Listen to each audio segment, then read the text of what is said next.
today a lot of environment disaster visuals have come out. This has come from Tunnel 7 at the Rabijhora, which is along the under construction Sevoke Rongpo Railway line. You just look at the visual. This incident happened outside the tunnel portal, but no casualties have been reported so far. Now, this Sevoke Rongpo Railway Project, which connects West Bengal to Sikkim, is strategically crucial both from a defense and tourism point of view. The region is known for its fragile geology, and incidents like these pose serious challenges to the construction timeline and worker safety. These are dramatic visuals. I'll play them again. So a railway line is being constructed.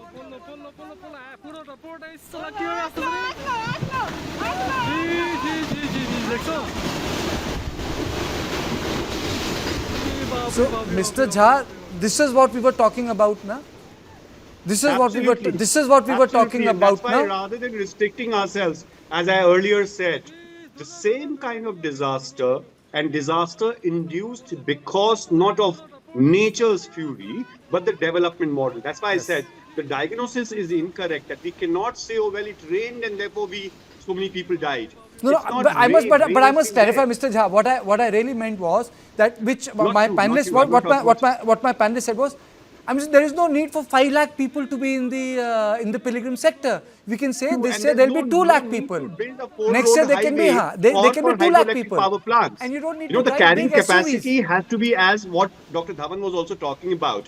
That we need to understand one thing. In last 30, 40 years, when we've seen these events happening every year. And by the way, today we're talking about flash floods. 3 months ago, we were actually talking about heat wave. Before that, we were talking about, erratic snowfall.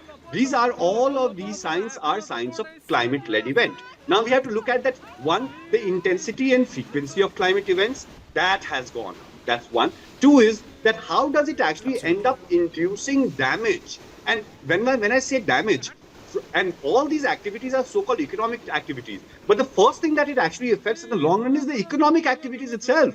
So the laws, when the entire Tista happened, or right now this is also Tista, what you're talking about, or for that matter in Sikkim, when there was a big disaster 2 years ago, when there was a lake that completely gave way.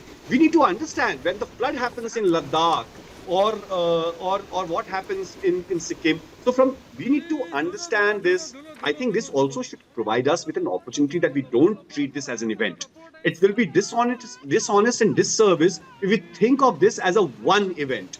If this is a pattern that we've been seeing, and if we only think of 2013 Kedarnath and 2023 Joshimath and 2023 collapse of Silkyara Tunnel and today's flood, that itself is a sign and symbol and early warning enough for us to take correctional measures. And correctional measures, what I said earlier, will have to be looked at from the governance point of view. For the government's point of view, we need electricity, sir, we need sufficiency. I think people are also important. Joseph, do we need another, if I may use the word, Chipko movement?